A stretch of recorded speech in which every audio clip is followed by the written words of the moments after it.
Good evening and welcome to Queer News Tonight. This is the world's first and only LGBTQ plus daily evening television news, broadcasting live and then available on demand.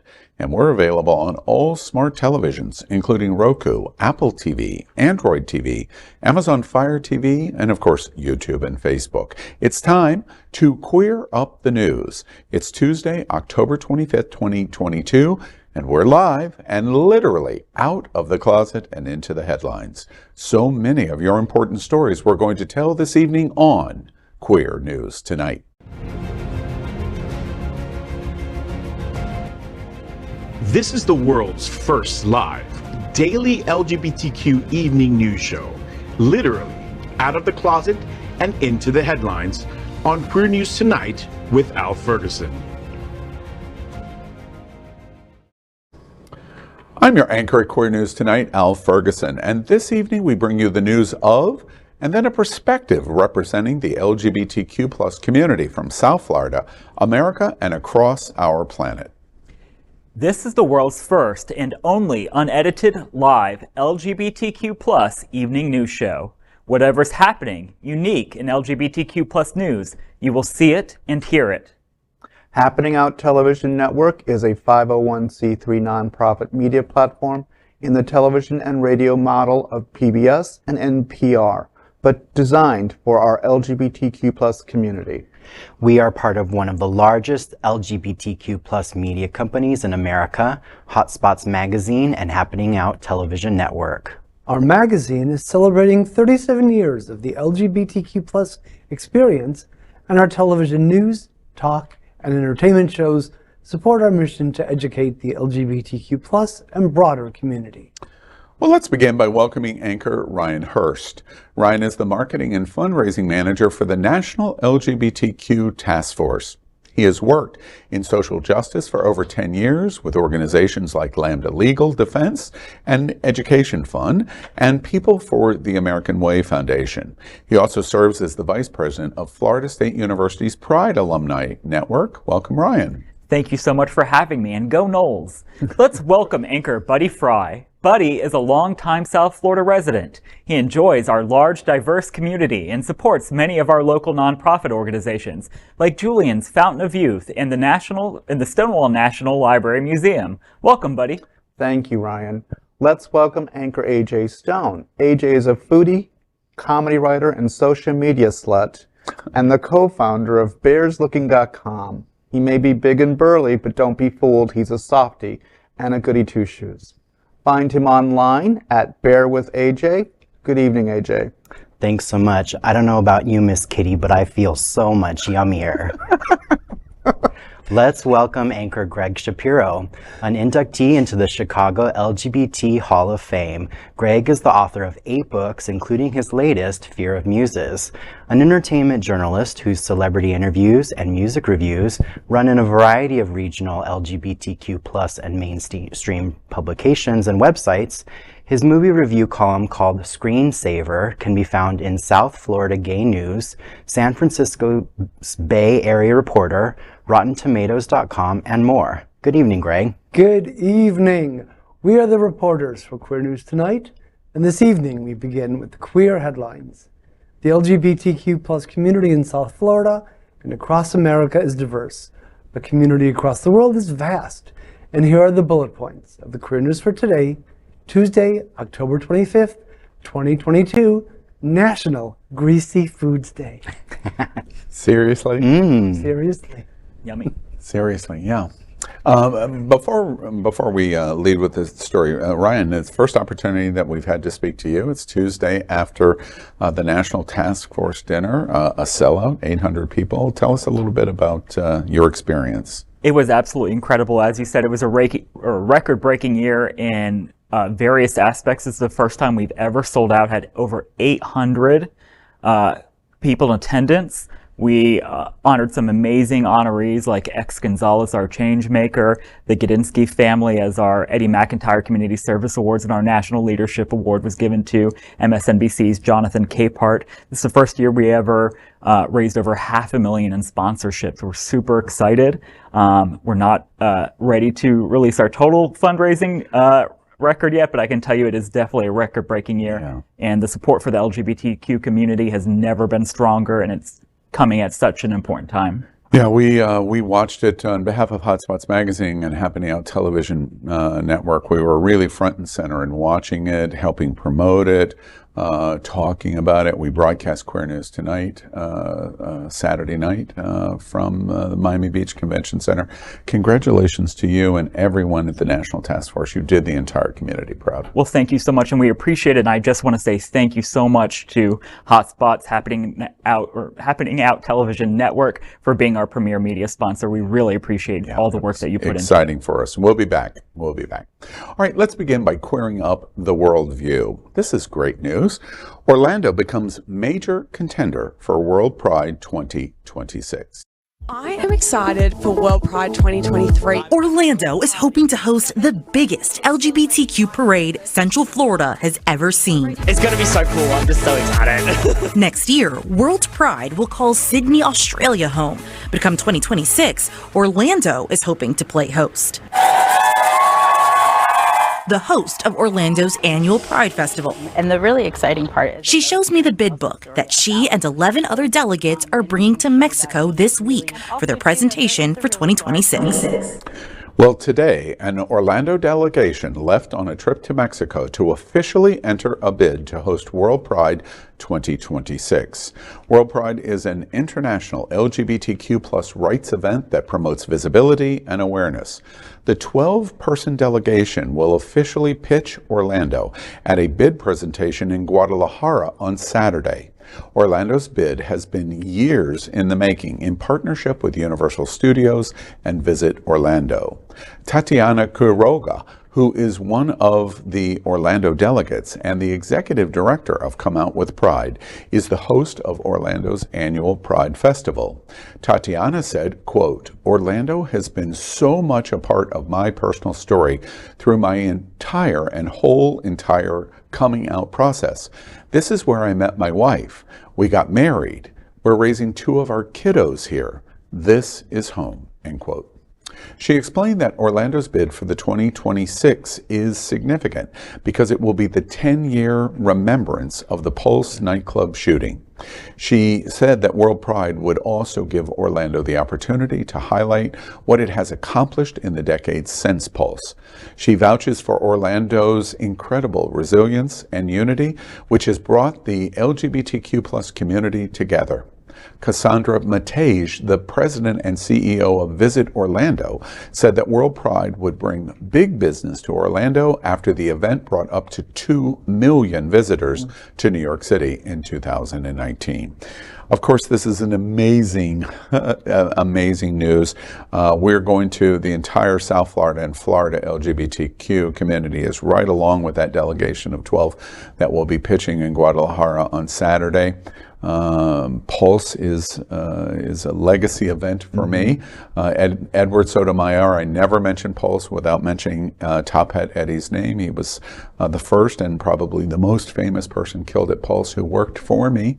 And a 10-year remembrance, while sad, is a perfect opportunity to remember the 10-year anniversary and have the entire world come and celebrate Florida's diverse LGBTQ community. Orlando's victory in selection is a victory for Tampa, is a victory for Fort Lauderdale, is a victory for Miami, Dade County, is a victory for the Florida Keys. It is a victory for one of the most diverse and largest LGBTQ communities in the world.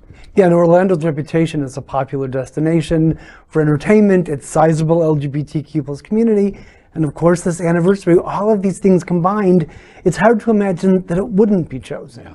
Well, you know what? It's also important to the LGBTQ community as a whole. You know, doing events here in Florida like the Task Force Gala and Winter Party Festival, sometimes we get questions about why should we do LGBT events in Florida? Why should we put money into the state?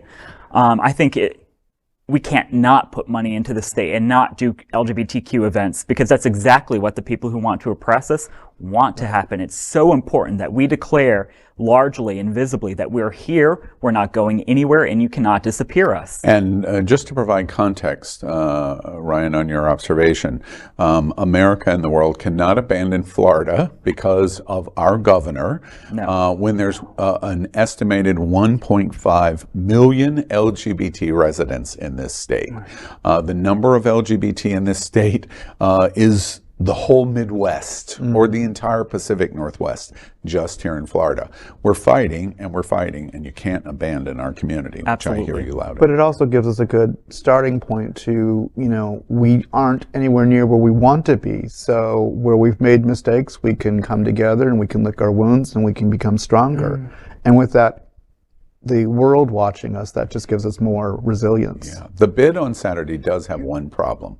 When they're speaking in front of in Guadalajara and the World Pride Selection Committee, it's just a shame Orlando doesn't have any fun things to do. Oh, wait, None. wait. Maybe I got that wrong. Just a little. Well, let's queer up the business. The California baker refusing to serve queer cakes wins in court. Does refusing to sell a wedding cake to a same-sex couple amount to unlawful discrimination? A judge said no last week when ruling in favor of Tasty's Bakery in Bakersfield, California. Kern County Superior Court Judge Eric Bradshaw said bakery owner Kathy Miller's decision not to provide a cake to a lesbian couple stemmed from her sincerely held beliefs about marriage, rather than from discriminatory intent. He noted that Miller had referred the women to another store rather than simply turning them away. Bakersfield Now reported. The case originated in 2017 when the California Department of Fair Employment and Housing, on behalf of Eileen and Mireya Rodriguez del Rio, alleged that Miller had violated civil rights protections. The baker initially won at the county level, but an appeals court later vacated that decision and sent the case back for reconsideration, which led to Friday's ruling. The Bakersfield case has much in common with many other legal battles across the country, including a recent Supreme Court case featuring a Christian baker from Colorado. Amid the rise of same-sex weddings, policymakers have struggled to sort out whether business owners who, for religious reasons, object to such marriages should be exempted from LGBTQ+ non-discrimination law. I'm at a loss. I mean, one step forward, two steps back. And it was really big of her, wasn't it, to refer the couple to a more civilized and reasonable baker? I mean, seriously, maybe we just need more LGBTQ bakers. Yeah. Well, and there are certain chicken companies that we don't support anyway. Why would we want to support a baker or any other institution that doesn't support us? We're going to want to give our money to those individuals who do. So, just putting them out there, letting us know who not to go to is almost a big thing for us. Say Chick-fil-A. Well, I'm a person of faith. I'm a practicing Catholic, and I can't tell you how misguided that viewpoint that is to me. And to quote scripture, Jesus said, "It is better to serve than be served." He also said, "I came to call sinners." There is nothing more counterintuitive to the message of the gospel to me than not being welcoming, loving, accepting. So, I would encourage the baker to give it a read again, because clearly they missed something the first time. I'm right there with you. Southern Baptists of faith today, but they're clearly wrong. My reaction to the court ruling is, damn, let them have her cake. The baker, who cares? Okay, fine. We don't get the cake. Really, what is at issue is this is probably the central issue that LGBT is going to face in this new millennium of the 21st century. The Supreme Court, I will just make a prediction. Today's October 25th. I'll make a prediction that in the next 8 months, the most significant news in LGBT since 2000, including gay marriage, will happen when the Supreme Court rules on this issue, because it is a speeding train of deciding religious freedom versus civil rights of LGBT. Very likely, odds makers in Las Vegas say religious freedom is what's going to win in the Supreme Court, and we're going to lose all kinds of rights because of that definition. We'll see, but I predict 8 months from now, this story will be the first of countless stories that say this is where it begins and what the Supreme Court does. The other thing that I think is important in terms of the test of this court's decision, and ultimately the Supreme Court's decision, because even gay marriage may be at risk in terms of the Supreme Court, is the issue is if you removed LGBT from baking this cake and you inserted a black person to say, my religious freedom says I cannot serve someone of color, of black race. Would the court rule in the exact same way? Well, potentially they could, because if the Supreme Court and other courts become more and more extreme in terms of the defense of religious rights, where does that stop? And how do they make the definition that your religious freedom here is right, but your religious freedom here is wrong? And very likely, one of the conclusions of what I predict we will see next summer is what the challenge will be, which is they're going to insert other organizations to challenge religious freedom and see if the courts rule the same way, including issues of black. And I just can't imagine that they would rule that way, but maybe. Can I just add one thing? Think about the harm that this kind of decision is doing to religion in the United States. Right now in the United States, there's a higher percentage of our population that identifies as not being a person of faith, either being agnostic or atheistic, because of these cultural issues. It's when you are forced to decide between something you know in your heart inherently is right, what is the right thing to do, versus a dogma that is clearly misguided and incorrect, that religion starts to lose people. Right. Next, let's queer up South Florida and Florida. Major film starring singing drag queen Miss Bouvee begins production in Wilton Manors. What happens when you combine some of the top LGBTQ+ musical talent in South Florida in a tale of horror, murder, mayhem, and twin sisters, one good and one evil, torn between their love for one man? Then you take that story and set it in the steamy underworld of New Orleans' French Quarter.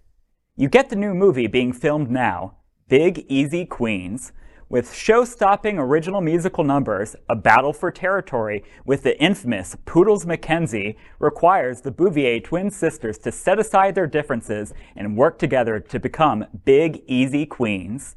This feature film takes audacious inspiration from the camp horror films of the 60s and 70s, Whatever Happened to Baby Jane, Hush Hush, Sweet Charlotte, Night Watch, Dead Ringer, and Die Die My Darling. The film stars Miss Bouvee as herself, well-known South Florida singer Jennifer McLean as Poodles Mackenzie, world-famous drag comedian Varla Jean Merman as herself, American Idol's Matthew Darren as Jackson Trouvé, Christopher Hamblin, RuPaul's Latrice Royale's husband as Mittens Lafitte, and many more.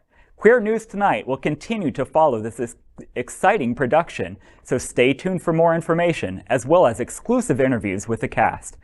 I am so excited about this movie. I love Miss Bouvee. I love Jennifer McLean. I'll be there opening night with my heels on. So excited. As if parking wasn't bad enough in the island city. Right. Get ready, everyone. Right. If you've ever been on a film set. And the food trucks and all that Greg, craft services. You review movies all the time. Tell us what your first reactions are to this. Here's what I'm thinking. First of all, it is exciting to see something filmed here.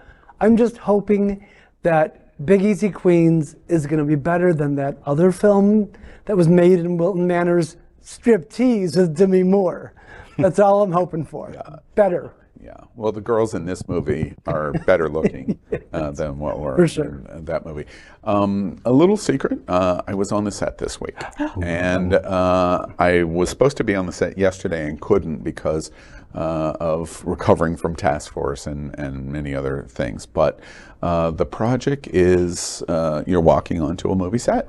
and directors, and I meet the director, I meet one of the major producers, I meet stars. It's all completely gone to Miss Bouvier's head. I've seen her 1,000 times at Maddie's and every club in Wilton Manors, and she's become a diva. I'm believing. But it's going to be campy. Sure. And the chemistry. It's going to be a serious. Big Easy Queens is your great name. clue. Yeah, it is. And one of the things that was really interesting to me is they're making Wilton Manors New Orleans. And so they have to very carefully in their set selections look at places that will look like New Orleans, but the camera tricks you. So you're seeing corners or edges or building outlines, pools, etc. And I think that that's very interesting too. We're going to watch this and follow it every step of the way. Jennifer McLean and Miss Bouvier's chemistry together, I've seen them. I saw their show earlier in the year, was excellent. Their chemistry is really, really good. So I suspect even Gregg Shapiro and John Hayden are going to like this film. I'm willing to give it a try. Yeah. Big Easy in Queens. Things we don't have any interest in, all right? We're gay after all. We don't like that stuff. Let's queer up education. Florida school districts begin to change LGBTQ support guides. According to a senior chancellor with the Florida Department of Education, 11 school districts that submitted LGBTQ+ support guides to state education officials this fall will have to update policies. In August, Education Commissioner Manny Diaz Jr. directed staff members to pull district support guides to review their content. Senior Chancellor Jacob Oliva told State Board of Education members on Wednesday that 31 districts submitted support guides and policies, with 11 required to update the documents to comply with state laws. Oliva said he expects the districts to update the policies by the next State Board meeting in January. Scrutiny of support guides came after State Board of Education member Ryan Petty expressed grave concerns during an August board meeting. The Hillsborough County guide said, quote, "With the limited exception involving the imminent fear of physical harm, it is never appropriate to divulge the sexual orientation of a student to a parent," end quote. Florida lawmakers in 2021 and 2022 passed measures that supporters say are aimed at strengthening parents' rights. But the laws have sparked heated debates about whether they could potentially out LGBTQ+ students. The measures included a 2021 law known as the Parents' Bill of Rights, which is designed to give families access to information about their students' education and health care. You know, traditionally, places like schools, libraries, we think of our safe spaces for these students, young individuals who are just kind of exploring, trying things out. And as a former kid, I don't want my parents knowing all my business. You know, I might try on a dress, but that doesn't make it my my whole personality. And some of these students are just trying things out and just seeing, you know, what's up, and that's their business first and foremost. Yeah, I mean, being school aged, being young, it's difficult enough without the added pressure of the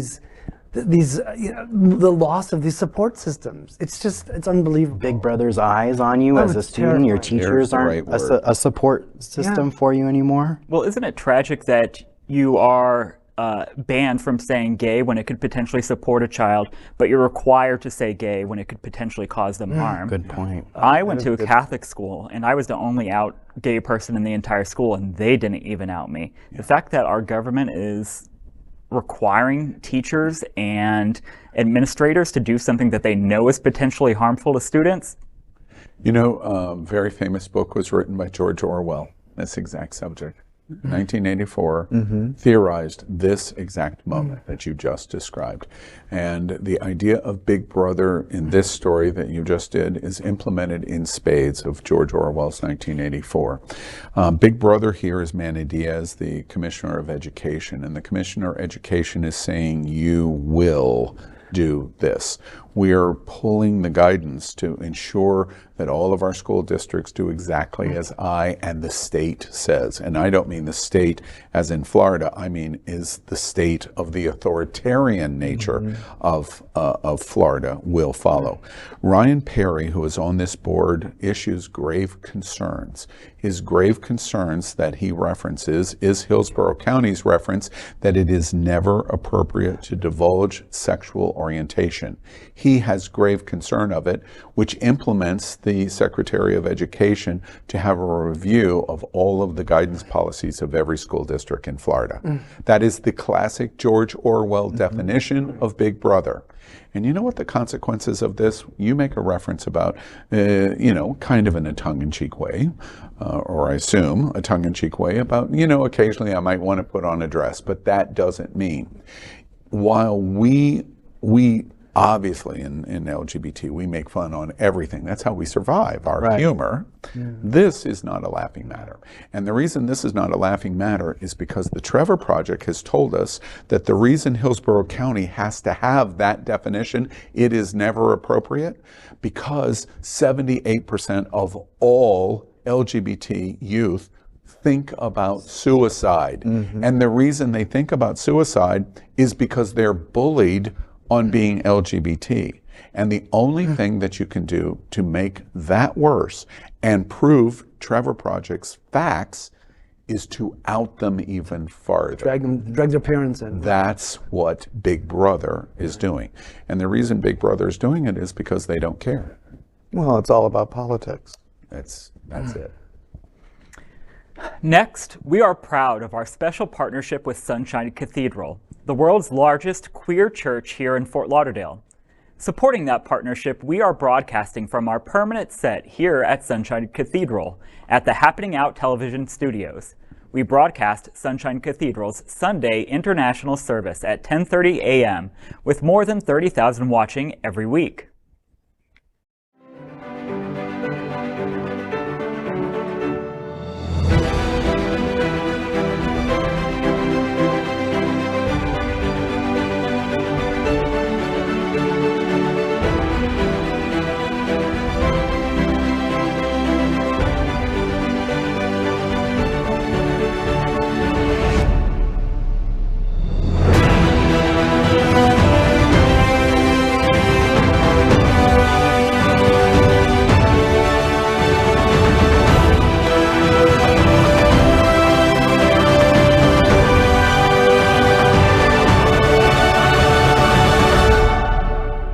I'm Taisha Best, your queer community servant, and Sunshine Cathedral is my queer church.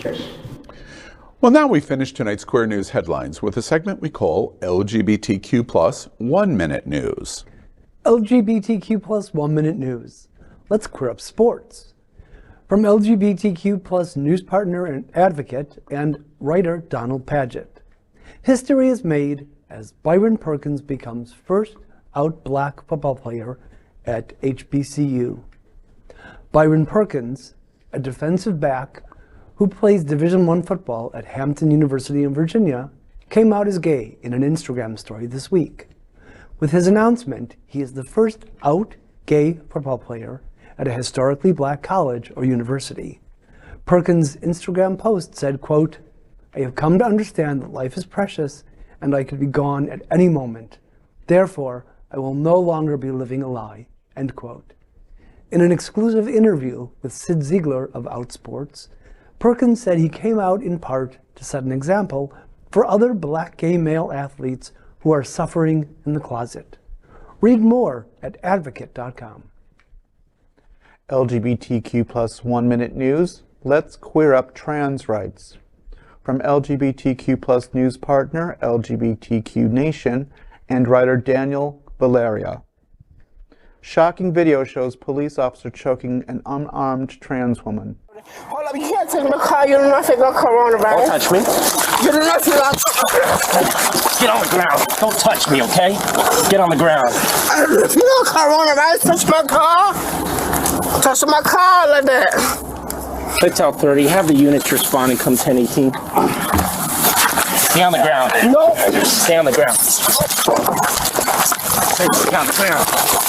Don't resist. Oh, I'm not resisting. Oh, I'm not resisting. Taser. I'm epileptic. Oh, Stay on your back. I'm epileptic. Stay on your back. Stop resisting. A Florida sheriff's office has cleared an officer of wrongdoing after he was caught on a body camera footage showing choking a Guatemalan transgendered woman and calling her it. In November 2020, Sean Bush, a deputy from Hillsborough County Sheriff's Office, said that a then 24-year-old trans woman named Jenny DeLeon had provoked his forceful arrest after she allegedly grabbed him by the wrist and knocked him off balance while he investigated a domestic disturbance on her property. However, attorney Catherine Viker recently uncovered Bush's body cam footage while conducting an unrelated allegation of another HCSO deputy using excessive force. Read more at lgbtqnation.com. LGBTQ plus 1 minute news. Let's queer up the USA View. From LGBTQ plus news partner Out. Billy Porter and Justin Tranter raise voices Spirit Day donation of $400,000. After years of a pandemic hiatus, Justin Tranter's star-studded Spirit Day concert has finally returned.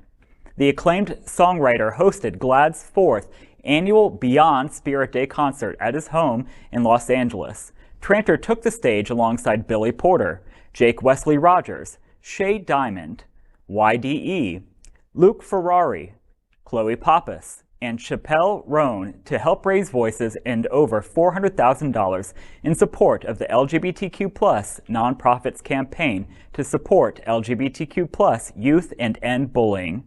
GLAAD President Sarah Kate Ellis was also on hand to deliver remarks stressing the struggles faced by LGBTQ plus youth in a record year for hateful legislation.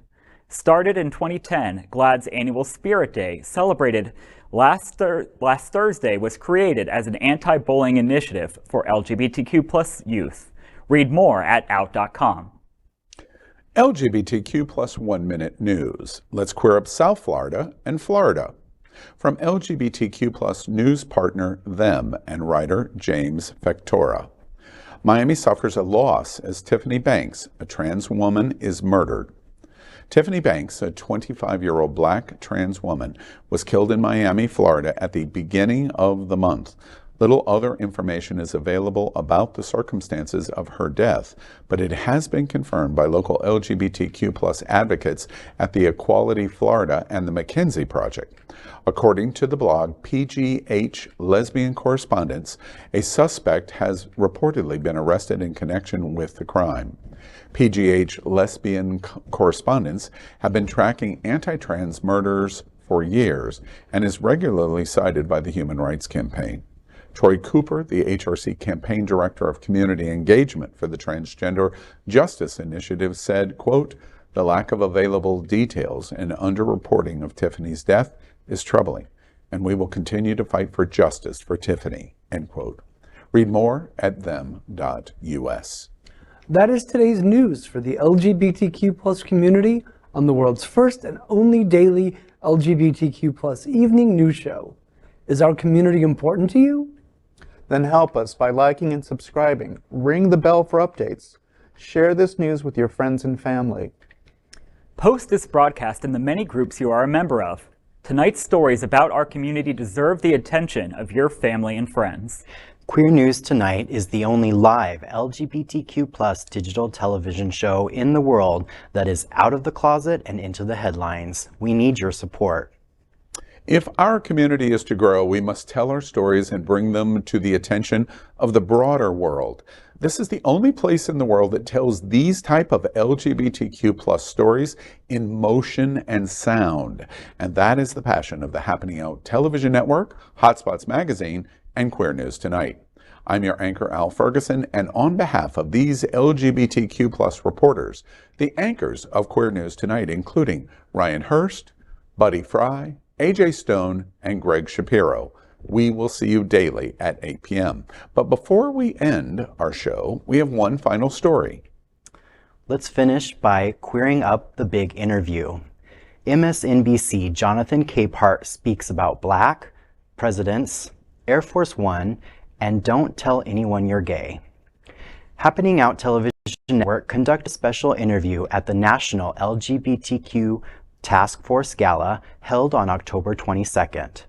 The gala honored MSNBC's Jonathan Capehart with the 2022 National Leadership Award. The interview features Capehart talking about his journey so far, his interview with the President of the United States, Joe Biden, and his views on what lies ahead for the huge LGBTQ+ community in the USA and across the world. Watch the interview to learn more about the multifaceted Jonathan Capehart and his work, and see his responding to our interesting questions regarding the Black community, Air Force One, and Don't Tell Anyone You're Gay. And absolutely no introduction necessary. Katie Fang has already sat this evening and sang your praises. Of course, I have done it. We'll talk mad stuff about you. Yes, all of the secrets. The LGBTQ community, of course, needs no introduction. Jonathan Capehart, you're being recognized tonight in the National Leadership Award. Congratulations to you. Thank you. Here in South Florida. Being in an event like the National Task Force, what does it, as a gay man, what does it mean to you? I've been trying to find the words. I remember way back when former Mayor Dinkins, another organization 15 years ago wanted to honor me. And I was like, why are they honoring me? Why did they? I haven't done anything. And he looked at me and he said, Jonathan, never deny anyone the opportunity to honor you. I was like, oh, well, when you put it like that. But to get this award from the task force really was, I mean, it's an honor that I can't really put into words. I'll try to do it tonight in my speech, but it's the National Leadership Award, which all I do is write and talk. That's what I do. But it's the task force that does the real hard work of like walking the halls of power and demanding equality and justice for us, for our community. And so for this organization to say, hey, we see you as a leader, we want to honor you, is just something that I hold right here. I don't know how else to. You know, Jonathan, we do Queer News Tonight. We broadcast live LGBT evening news on Apple every night. Oh. And I'm a news junkie, and I probably could tell your resume better than you could. I've watched you all over. Morning Joe is one of my favorites. When you represent the way you do at Washington Post, at MSNBC, and being a person of color and being gay, what does all of those intersections in terms of doing the news and the representation that you have in news, what does that mean to you in terms of what you represent to the LGBTQ community? Well, the great thing about being an opinion writer, so I'm a journalist, I do report, columnists do their own reporting, but the great thing is, as a columnist, once I do my reporting, I get to say what I think. Yes. And with a lot of the issues that, you know, are facing the country throughout my career, they have impacted me as a Black person, as a Black man, as an out gay man, as an out gay married man. And usually I'm the only one of any of those identities around that table at the editorial board meeting at the Washington Post, or not so much MSNBC because, you know, it's the rainbow at MSNBC, but certainly at PBS NewsHour.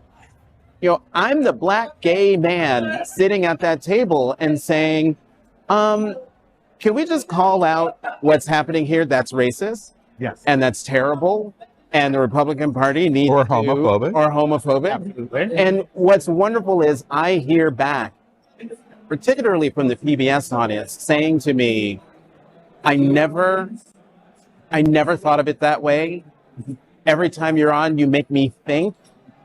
And I think it's because I'm certainly the first out LGBTQ person in that role on Friday nights, first Black person in that role. And so now, after how many decades of seeing either two white men or white man and a white woman, but now there's an out gay black man sitting at the table with a different perspective, but the same pedigree. Yeah. You can't discount. That's amazing. You're speaking to the president tomorrow. No, correct? that was yesterday. Yesterday. How was that experience for you? I mean, as a LGBTQ representative, I mean, I could only imagine that must have been a really interesting interview. The full interview hasn't been published yet. Is that correct? The full sit-down interview was broadcast yesterday on the readout. The walk and talk that we did, that was only supposed to be 5 minutes, but ended up being just under 10 minutes, airs tomorrow on my show, which I'm doing live from Miami tomorrow. Coming, right. The experience was, and I've interviewed President Biden many times when he was vice president, when he was candidate for president this go around, vice president-elect.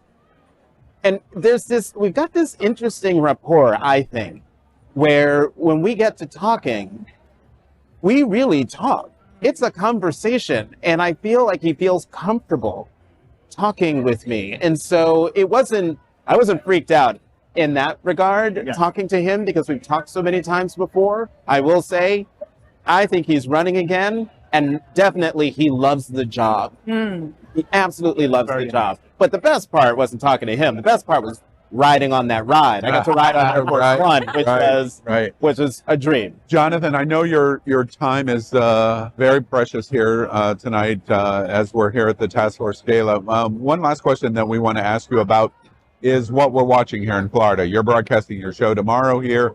Florida seems to be the epicenter of even if I say it, hate, in terms of the culture wars that are going on. From your seat sitting in Washington, what do you think about what you're watching going on here in Florida?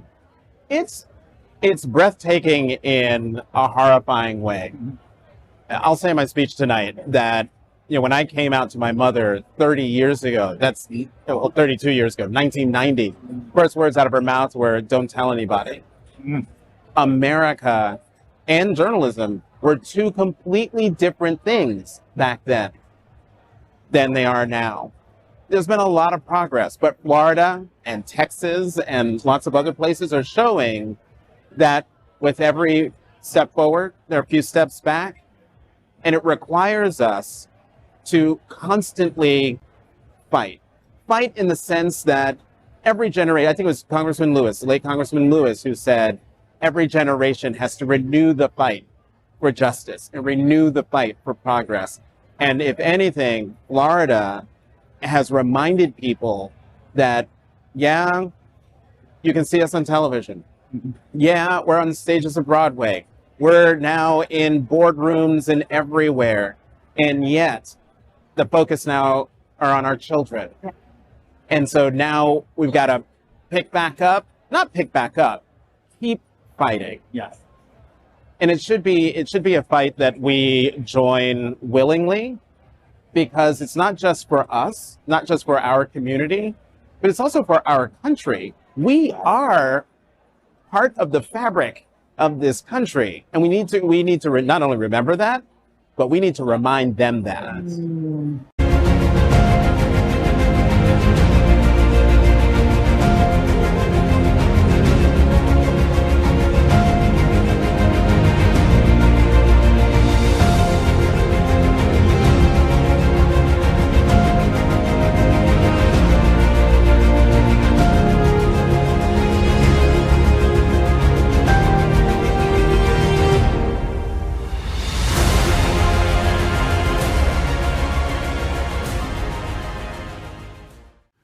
LGBTQ plus news is vital for our community and for the broader world as a whole. We have enough enemies at Fox News. Tucker, Sean, and Laura are loud. We need passionate allies. Happening Out Television Network, Queer News Tonight, and It's Happening Out are literally out of the closet and into the headlines. Our community needs your support. Like this broadcast and subscribe now to ensure the growth of the entire LGBTQ plus